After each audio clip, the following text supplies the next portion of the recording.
This is Marcus Whitney's audio universe. Like, you gotta do the work. You gotta show up and just do the work.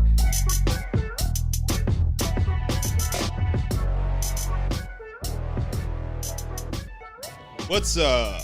Happy Thursday, and welcome to another episode of Marcus Whitney Live. We are here today with a friend of mine who I'm excited to get to know more over the course of the next half hour. I love people who are being incredibly creative in this moment and have a lot of inspiration to share about how to be creative in this moment and do things leveraging what you already have to create opportunity and also help other people at the same time while you're doing that. This guy has lived in many fantastic places. He lived in Brooklyn, which is where I'm from. And he's a photographer, which is just an art form that the older I get, the more and more respect I have for it, because I mean, hell, like the cover of my book is largely, made beautiful because of someone's beautiful photography. So with that, introducing my friend Michael Weintrob. Michael, how's it going, brother? Hey, thanks for having me. Hey, thanks for being here, man. So listen, look, I want to make sure that we first give you credit for the incredible background that you come on the show with. Like, normally people go, man, your background's so great. You have beat me on background, no question. Your background is incredible. I love it, man. The lighting from the floor, obviously the incredible photography that's there. Let's maybe jump right in and just have a little bit of background about who you are and how you develop the incredible skills that you have, and then we'll jump into some of the creative stuff that you're working on today. Yeah, so I went to college out in Colorado at Colorado State University, and I always wanted to work in the music business. I became an intern for Bill Bass Concerts in Denver, who was a promoter at Red Rocks Amphitheater. So I went on to becoming the house photographer for the Aggie Theater in Fort Collins, Colorado, where I went to school. I met a bunch of bands. I would travel around the Front Range and photograph these bands when they were in Denver and Boulder and Fort Collins, started to form relationships with them. Then I wanted to get in to start shooting bigger concerts, and I was trying to figure out how to do that. And so I realized that if I were able to get a press pass, I could get in. And this is a time when not many people had cameras. So I started working for Polestar Magazine, which started giving me access to, I was shooting Billy Joel and Elton John, U2, Erykah Badu, AC/DC, a lot of bigger bands when they would come to Denver and play these arenas. I later went on to become a house photographer for Red Rocks Amphitheater for 3 years. And then in 2003, I thought that I had topped out in Colorado, like I'd done everything that I could do. So I moved to Brooklyn, New York, and I packed up my car and agreed to live in an apartment that I had never even been to. So I moved to Brooklyn Heights. And I remember having a meeting with George Pitts from Vibe magazine, who's a famous photo editor who's passed away. And I told him how I wanted to be a portrait photographer. And he told me that, my live music stuff was as good as it gets. But if I want to be a portrait photographer in New York City, I needed to do some studying. I went on to meet with editors at Spin and Rolling Stone and Time magazine. And they all asked, well, what did George say? And I told them, they go, well, we agree with what he said. So, so that was the search to find my voice, right? I moved to a building in Brooklyn that's kind of like the Chelsea Hotel that was filled with photographers and artists and filmmakers and many assistants who worked for famous photographers like Stephen Klein and Annie Leibovitz and Mark Seliger. These guys became my peers and kind of taught me how to do a portrait shoot, how to do lighting. And I went on to hire these guys to help me, and then eventually learned how to do it on my own. And then I kind of learned about portrait work. And then I started working on these crazy conceptual projects, trying to make myself stand out. Wow. So one thing that I love that you just said, first of all, that's fascinating. I mean, how you just sort of said, so I started working for Polestar. It's like, okay, that's incredible. I mean, you kind of had like big break to big break to big break. I mean, you just sort of jumped right into Brooklyn, and all of a sudden you're talking to the photo editor for Vibe magazine. I mean, that's no small deal at all, right? Like, because I had already been working for Rolling Stone. Like, I shot Bonnaroo for the first 12 years for Rolling Stone. Oh, magazine, wow. So I definitely got access early on at a young age. Yeah, that's incredible. The thing I was going to sort of hang on though is that you said, okay, you needed to learn how to shoot a great portrait, and you found these incredible people and you paid them to help you. Like, you didn't just sort of like, you weren't like a hanger on, or, you know, sort of asking them to tell you all this stuff for free. You hired them to help. Right. You I would hire them to be my assistant because I wanted to be portrayed in a certain light in the photography world, and you have to present yourself in a certain way. Yeah. Is that sort of standard for the photography world, that like you never ask somebody for any tips or tricks that you know, the reason why I'm hanging on this a little bit is because there's one thing that really does annoy me, and it's the whole like pick your brain phenomenon, right? And I don't mean to say that every time somebody wants to learn something from somebody, they need to pay them. I don't mean that at all. But there is sort of this expectation that people who have acquired a certain skill set that is desirable by other people, that somehow they sort of owe it to them to like just share their hard-earned wisdom, you know? So I love that you hired these people to be on your shoot. And I was just wondering, is that something that you just felt was the right thing to do, or is that standard in the photography world? Well, at the time when I would get offered a job and there was budget for an assistant, and I would hire these guys to be my assistant. Now, if there was a local musician that I was just shooting and I needed some help and these guys didn't have anything going on, they would come and help me, you know, because we were in this community. We lived on the same floor together. You know, for me, it was all about community and being a part of something greater than myself. And we're all pushing one another to, you know, get better at what we do. Got it. You know, because these guys were assistants, but, you know, they weren't out there shooting. So the fact that I'm jumping off the cliff, you know, working with these bigger artists, I think, you know, I envied them for their talents and they envied me for mine. So together we were able to do something great. What were the non-technical things that you learned from these people? Even just one. What's like a non-technical thing? Because I can't think about this and not look at what's behind you, you know, and we'll get to talking about Instrument Head, you know, this incredible concept that you've now made into an installation and a book and a studio and all these things you've done with this brand that you've created. But, you know, what was something that they taught you that like really stuck? You know, when you're a photographer, if you're a photographer in the field and you're a photojournalist and you're doing reportage, you're capturing what is happening. When you're in the studio, you're creating what is happening, but without the talents of being able to hone your skills, you got to capture what you create in the studio. And I learned from them that portraits are about shooting tight. You know, landscapes and big crowd shots are about shooting wide. So there's a difference between shooting a portrait, which is like a close-up shot, and a landscape image. Perfect. That is exactly what I wanted to know. Like, just like, what is one of those like really key things? That's brilliant. Okay, let's continue with your story, because this is great. So you were in Brooklyn. You learned. You sort of found your voice. Then what? I remember I'd been working in New York on a high level, getting great day rates. You know, making the portfolios and going to meet with, you know, advertising agencies and places like that. And I realized I wasn't getting a lot of gigs from these folks. And I remember there was a woman who lived below me named Connie Crothers, who was a pianist. She was 68 years old, was Lenny Tristano's, if you know anything about jazz, Lenny Tristano's prodigy, played in his band, and Max Roach's lover and pianist in his band. And she'd be down there swinging all day long. And she said to me, she goes, "I'd like to do a photo shoot." And I kind of gave her a price, thinking that was the neighborly bro deal price. She goes, "But I couldn't afford that." And then I said, well, I really wanted to work with her. And at that moment, I realized, do I have a photo studio or do I have a really expensive storage closet? I need to work. I need to get people in here. I need to create something. And it doesn't need to be about money, because I was the king of losing jobs.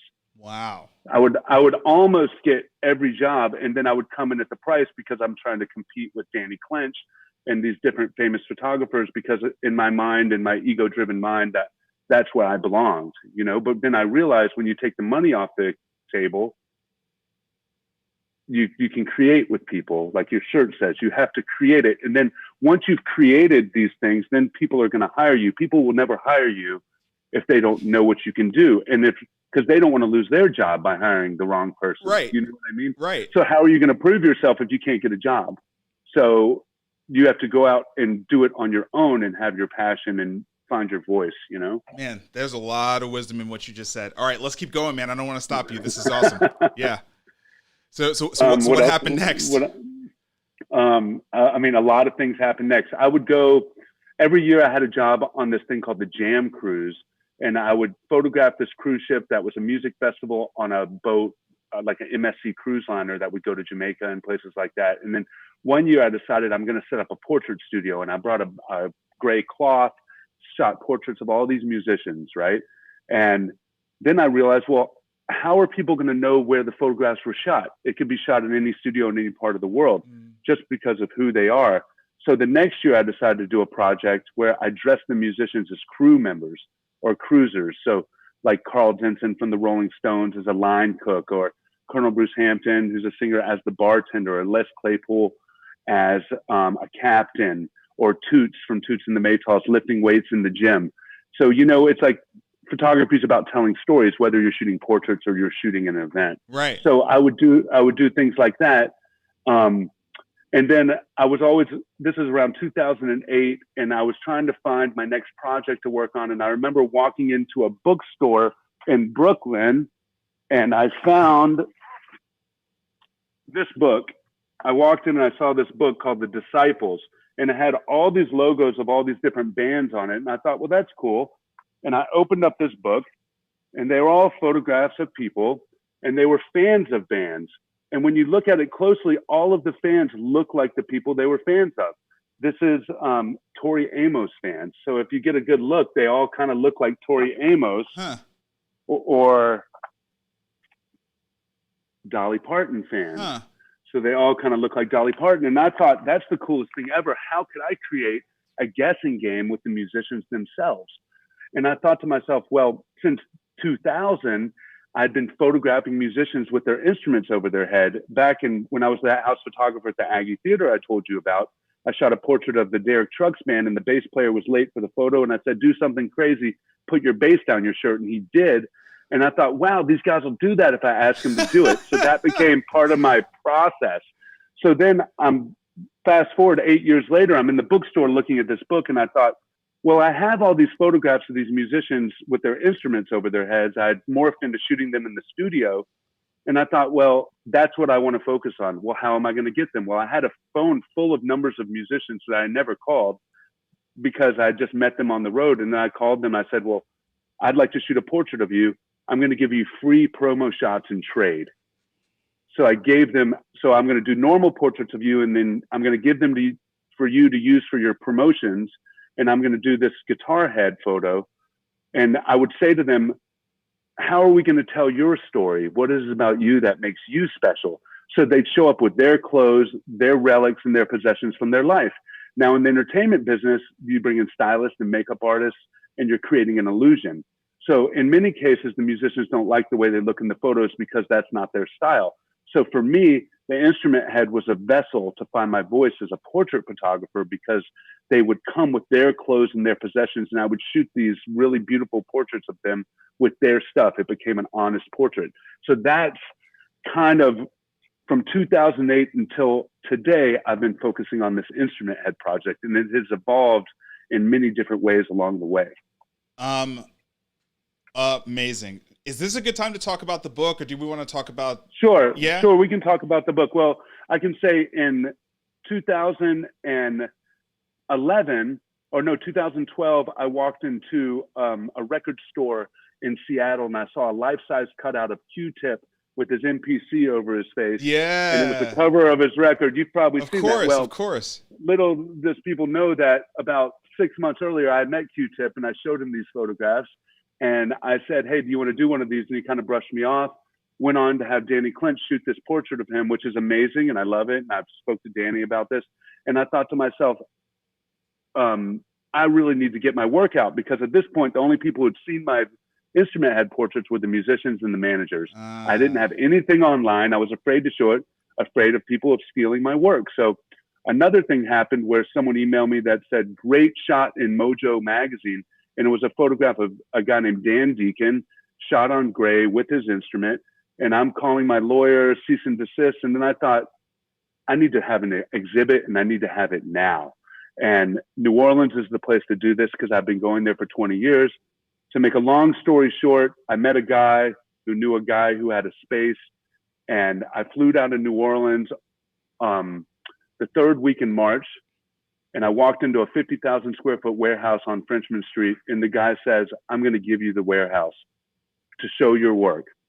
Now, I am a broke artist. You know, how am I going to fill a 50,000 square foot warehouse with work? How am I going to get it printed? How am I going to get it framed? How am I going to pay for all this stuff, right?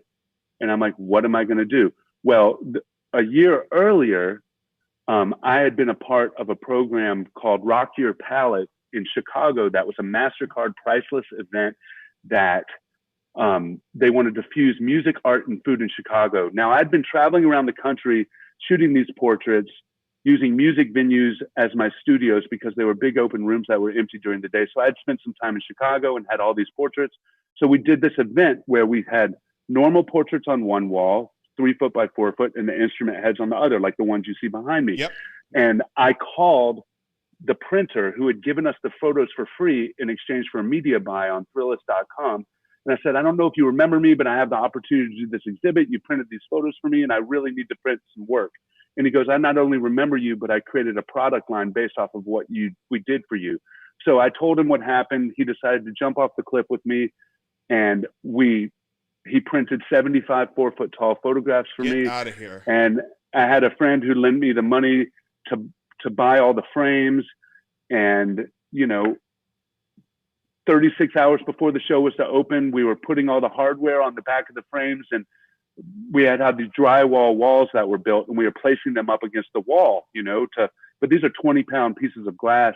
And we got to the last one at 4 a.m. The wall starts to fall. I'm holding it up with my hands. Oh my gosh. And we saved all the photographs from being destroyed. 3 hours later, they called us. A storm was coming through and a tornado, and the warehouse was flooding. So we had to come and put the photos back on the table. So we lost 3 photos out of 75, went on to over 7,000 people showed up for the exhibit over 2 weeks, and sold a lot of art. And it was the start of my new life.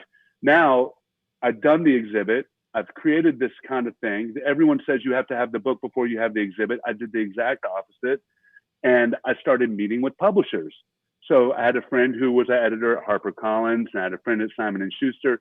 And I would go and meet with these publishers, and they said, "Well, how are you going to sell it? Who are the famous people? How are we going to market this? If you promise us 5,000 buybacks, we'll publish it for you." So I'm like, 5,000 buybacks, what do you mean? I haven't even sold 5,000 books. So I decided to do a crowdfunding campaign on Indiegogo in the fall of 2015, went on to raise $55,000. And I had, and I raised the money for the book. And now back to living in the building in Brooklyn, there was a photographer named David Allen Harvey, who's a really famous Magnum photographer who had workshops. He's a very famous guy. And he would always invite me into his studio to watch these lectures and let me just come and hang. And his editor named Diego Orlando, who's one of the best photo editors in the world, produced this book for me. We had it printed in Italy at one of the most beautiful printers in the world. This is it. It's called Instrument Head. There's 3 different kinds of paper. There was 3 different covers when we originally printed it. There's a key in the back where you can learn who all of these people are. Yeah, hold it up just a little bit. Yeah. And it's a true monograph. So I was like, do I want to create a rock and roll cookbook, or do I want to create a fine art photography book? So I created a fine art photography book here. I mean, you can even see, like, in the paper, you know, there's a bunch of different types of styles. Gorgeous. And so basically I've been on the road. You know, I have a box truck with a lift gate on the back, and, you know, I bring the photos and I go and set up pop-up shows, and we have the musicians come and perform. And I just kind of base my business off the way that a musician develops their career, just being on the road, having exhibitions. That's how I sold the book. So that's a fantastic segue into what's going on today, because, you know, there ain't pandemic life. Right. There ain't a whole lot of on the roading going on right now. Right. That's right. So, I mean, wow, what a fantastic story. I also crowdfunded a book, so I know about that life. Your book looks unbelievable. Looks fantastic. Thank you so much. I'd like to give you one. I would love to have one in my house. That would be incredible. My wife would really love it. You know, but tell me about, like, how you have now taken this really fantastic brand to Instrument Head. It's just great. It's just great. Right. It's become something greater than myself at this point. It's super cool. Yeah. It's a whole nother thing. And, that's what happens when you work on the same thing for 20 years and never stop and you never quit. Amen. And, dude, hold on. Before we let you go anywhere, that is what I just, on Wednesday, I was talking to a bunch of students at this, a school for people who are trying to learn how to code. And I was there as a speaker, basically to talk to them about, hey, I used to be you. I used to be wait tables, and then I taught myself how to code, and that led to entrepreneurship and all these other kinds of things. And so they started asking me about like, hey, I'm trying to like write my book and be a thought leader, and I was trying to tell them it took me 20 years. Right. You've arrived if you can make it 20 years. 20 years. So I just wanted to give you like a virtual high five on that sentence, brother, because that is it, man. 20 years, and then come talk to me. You know what I mean? Like, right. Put in the decades. Anyway, okay, back to your story. So basically, people are coming up to me like, how are you going in the pandemic? Is it hurting your business? And I said to them, I go, well, I've been living in a pandemic for 20 years. I never know where my income's coming from. I have to find it. I've got to create it. I'd done a really awesome event last year during Jazz Fest where for 5 nights in a row, we had 3 bands a night for 5 nights. We got sponsors to pay the musicians, and we had all this artwork in this space. And we gave away 100% of the door to charity. At $5 suggested donation, we raised $5,000 for the New Orleans Musicians Clinic. Now this year, for the better part of the first of the year, we were planning this event that was going to be 11 days long. I had booked 35 bands, and we were ready to go. And then the pandemic hit. Yeah. And everything went away. Yeah. So I'm sitting here in Nashville. I said, well, what can we do? I did 2 things. One, during Jazz Fest time this year, we created an online art auction. I got the musicians to send me videos talking about my work.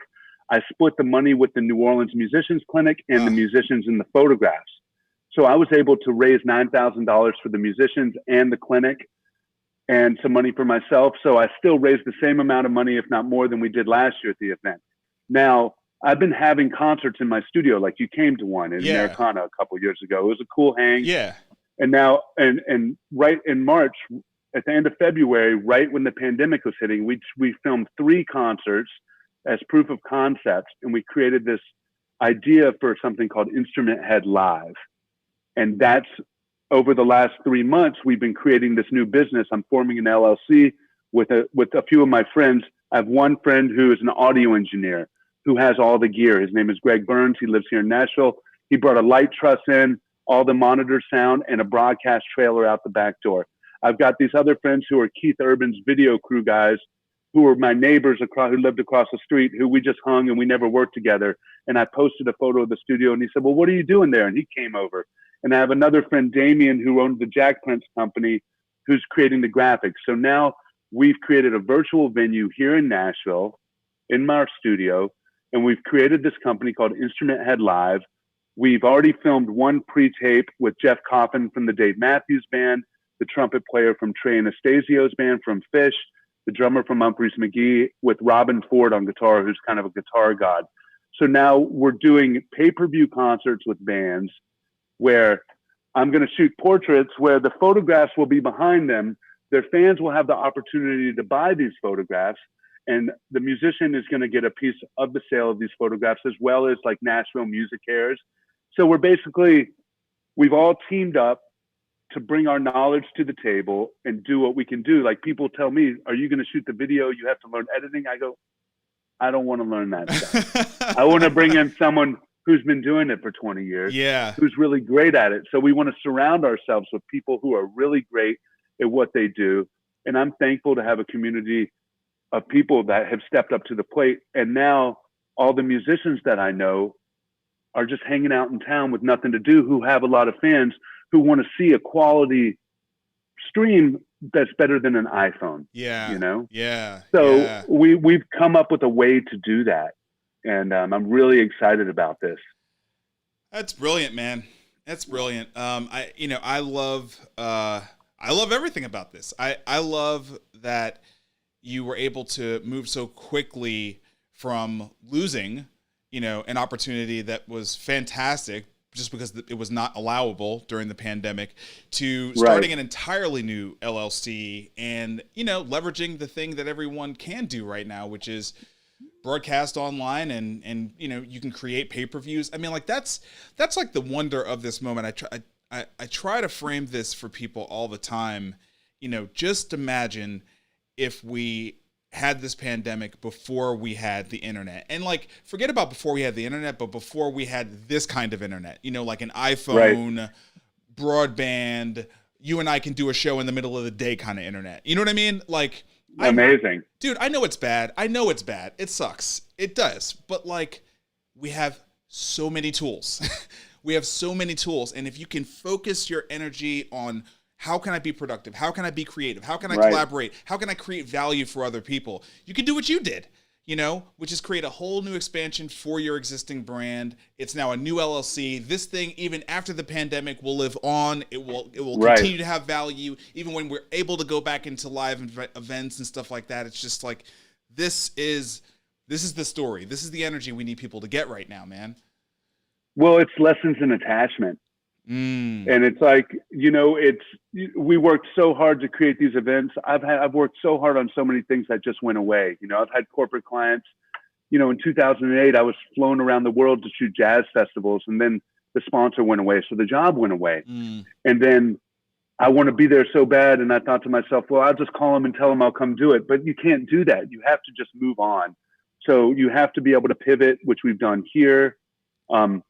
I was planning on that event we were doing in New Orleans, was publishing my new book, which is called Instrument Head Revealed, which will have all the same people in the same order, except you'll be able to see their faces. So the new book becomes a key to the original book. Brilliant. But that's on hold right now. And we're working on this new endeavor here in Nashville and creating a place for these musicians to perform and trying to get the artwork out and still benefiting the charities, because there's strength in numbers. And if you can get like-minded people, who are good at what they do, to come together, and then with the internet, it can get out to the world. And that's what you're doing too, which is beautiful. Yeah, man. I mean, look, I the same thing happened to me. I had all these plans. I was going to do this. I was going to do that. Pandemic hit. All sorts of contracts got canceled, like within the first 30 days, and I was just like, all right, I got some time, I was already doing like a once a week podcast. Could I do a live stream? Could I do it daily? And, you just kind of like roll with it, and then it becomes a thing, and the thing is, like, people are attracted to creativity. They really are, and so, if you can get over yourself and get over whatever fear you have of putting yourself out there, man, so much good stuff can happen for you. And man, your life story is an incredible example of that. I never took a photography class. I learned. I've had teachers in the field. I've never taken a formal class, but I've been surrounded by some of the greatest photographers that I've learned from, and I want to keep learning and keep moving forward and empowering people. And that's kind of my thing, as I see as yours as well. All right, my man. I told you 30 minutes goes so fast on this show. We're at the end. What final wisdom would you like to leave with people? I will promote your stuff, but just in terms of like final word, man, what's the final word from you? This was great, by the way. If you can think it, you can create it. Just don't be afraid to jump off the cliff. What more can we say? Thank you so much, Michael Weintrob. Everybody out there, I know you are so inspired after hearing his story. Man, what a story, what a life. And the best part is it's just getting started. So follow Michael everywhere online, Weintrob Photo, Michael Weintrob. It's all up on the screen right now, michaelweintrob.com. Follow this man, Google Instrument Head, go buy the book, support. And a couple of quick obligatory things. Create and Orchestrate, still out right now on Amazon. We're still #1 bestseller in a couple of categories. Let's keep it there. The Kindle edition is only $6.99. Go grab it. The podcast, Marcus Whitney's Audio Universe, everywhere that you get your podcasts. And follow me online, Marcus Whitney, basically everywhere, marcuswhitney.com for the newsletter. That's it. Tomorrow, I'm coming back with my friend Luke Stokes because Twitter got hacked yesterday, and we need to talk about that. We need to talk about Twitter getting hacked, and we need to talk about why blockchain is so important. So I'm charged up. Great episode, Michael. Thank you so much. And everybody out there, Thank have you. a great day. Let's build a new normal, y'all. Peace. Peace. Thank you for tuning in to Marcus Whitney's Audio Universe.